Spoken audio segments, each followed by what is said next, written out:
For the first time in almost a decade, M. Night Shyamalan has become relevant again. And it's not even in one of his movies.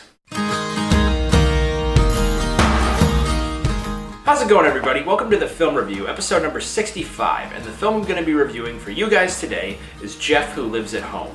Jeff Who Lives at Home is directed by Mark and J. Duplass, who previously directed The Puffy Chair, Baghead, and Cyrus, and it stars Jason Segel, Ed Helms, Susan Sarandon, and Judy Greer. Now, the film centers around a 30-year-old slacker named Jeff who lives in his mother's basement.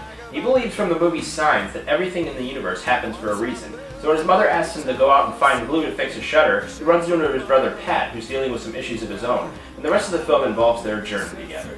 Jeff Who Lives at Home is a really good film that I think works for a number of reasons. First off, I think the performances are quite strong. Jason Segel does a great job as Jeff. He plays him as a very likable, easygoing guy, but along with being very funny, he also has a lot of emotional depth to him that really works. Same goes for Ed Helms, who plays more of a jerk who's going through a rough patch in his marriage, but he's just as good as Segel. And you also get some strong supporting work from Susan Sarandon and Judy Greer as they try to figure out where they're at in their lives. I also think the direction from the Duplass brothers is quite good. It's very naturalistic, and they let the scenes play out in a way that feels very real to life. The mix between comedy and drama is really balanced, and while there are a lot of funny parts here, I would say it's more of a drama than a comedy.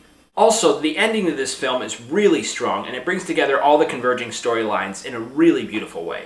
Now, my one big issue with Jeff Who Lives at Home is that I feel like Susan Sarandon's storyline of her trying to find her secret admirer is a little too predictable. I mean, I predicted who it was like 5 minutes into it, and I was right. And I just don't feel it's nearly as strong as the stuff involving Jeff and Pat.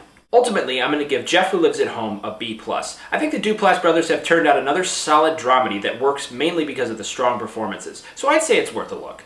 So that's it for this review. My next review will probably be up next weekend when I review The Hunger Games, the highly anticipated new blockbuster. And if you like this review, hit that subscribe button up there so you can get more reviews from me. Anyway, thank you for watching, and I will see you on the other side.